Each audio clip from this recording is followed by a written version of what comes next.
कहानी है रामपुर गांव की, जहां के मर्द महिलाओं को हमेशा नीचा दिखाने की कोशिश में रहते। अरे अभी तक खाना नहीं आया, क्या मुझे एक और शादी करने की जरूरत है? नहीं जी नहीं, ऐसा मत करना, वरना मैं कहाँ जाऊंगी। खाना लेकर मैं अभी आई जी। गांव की पंचायत में भी फैसले हमेशा औरतों के खिलाफ ही रहते। मैं जो फैसला सुनाता हूँ वो भगवान की आज्ञा होती है। इस लड़के ने अपने मन से शादी करके अच्छा नहीं किया।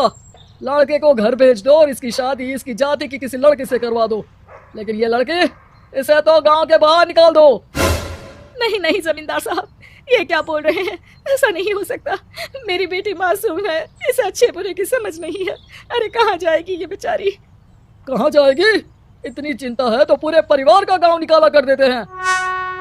बेचारे पूरे बसे बसाए परिवार को गांव छोड़ना पड़ता है। चाहे जो हो, अगर बेटियों को कंट्रोल नहीं कर सकते तो गांव में रहने का कोई मतलब नहीं है। यहाँ औरतों को दब कर रहना होगा। कोई भी अपने हिसाब से कुछ नहीं कर सकता, सब ईश्वर की मर्जी से ही होगा।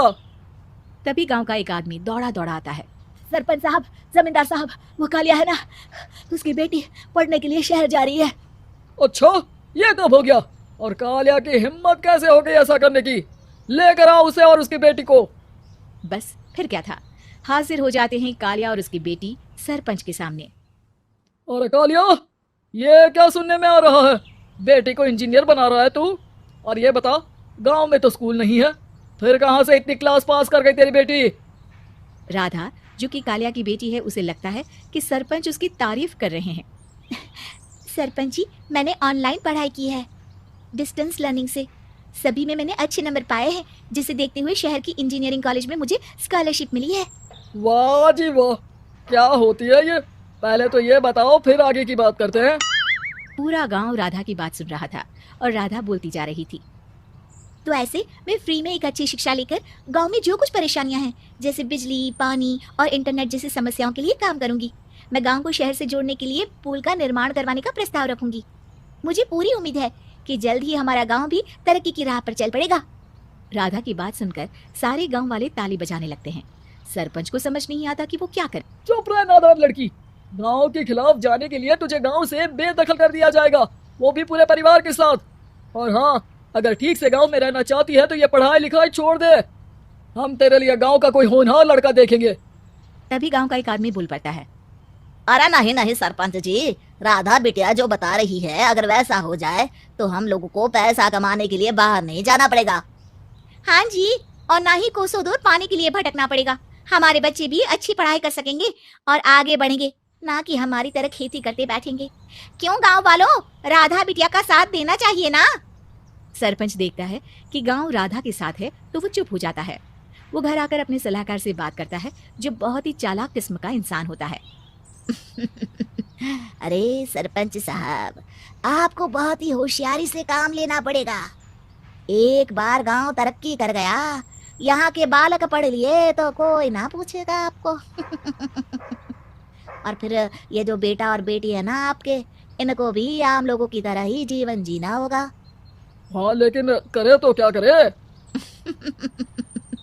वो ना आप मुझ पर छोड़ दीजिए, बस मैं जैसा बोलूं करते जाइए।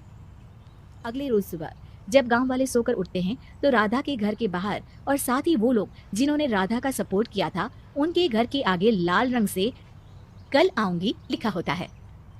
कल आऊंगी, ये क्या होता है? अरे यह तो खून से लिखा है, लगता है कोई भूत प्रेत या चुड़ैल का साया है। चलो सरपंच जी के पास चलते हैं।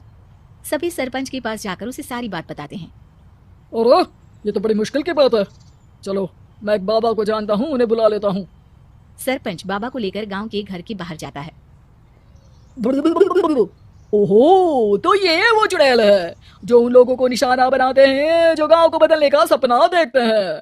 वो गांव को ऐसे ही संपन्न देखना चाहती है, वो नहीं चाहती कि कोई बाहरी यहाँ का कायाकल्प करे। क्या तुम लोगों में से किसी ने गांव को बदलने की सोच रखी है?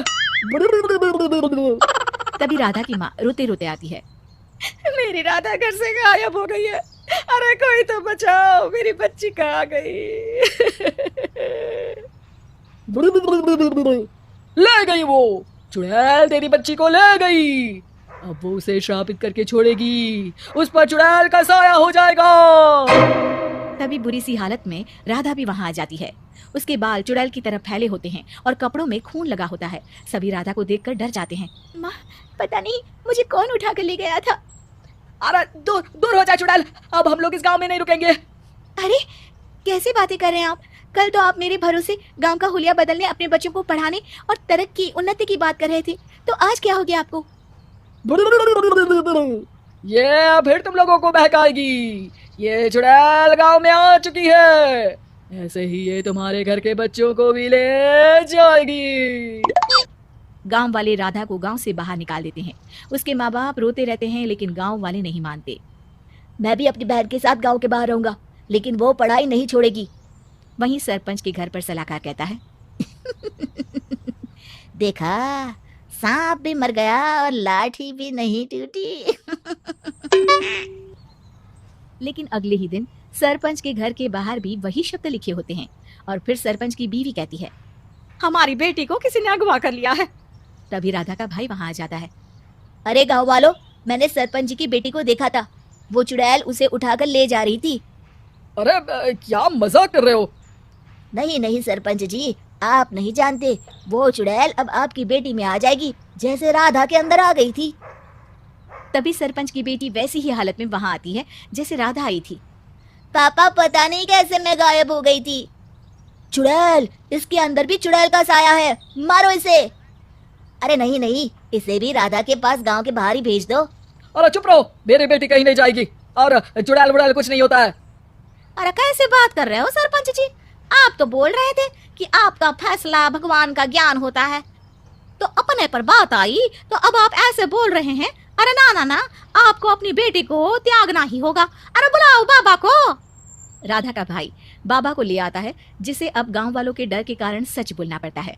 मैं कोई बाबा नहीं हूँ, मैं तो मोची था। ये सलाहकार महोदय ने मुझे कहा था एक्टिंग करने को, अब मुझे पैसे देने वाले हैं। अब मुझे माफ कर दो, गलती हो गई, मुझे माफ कर दो।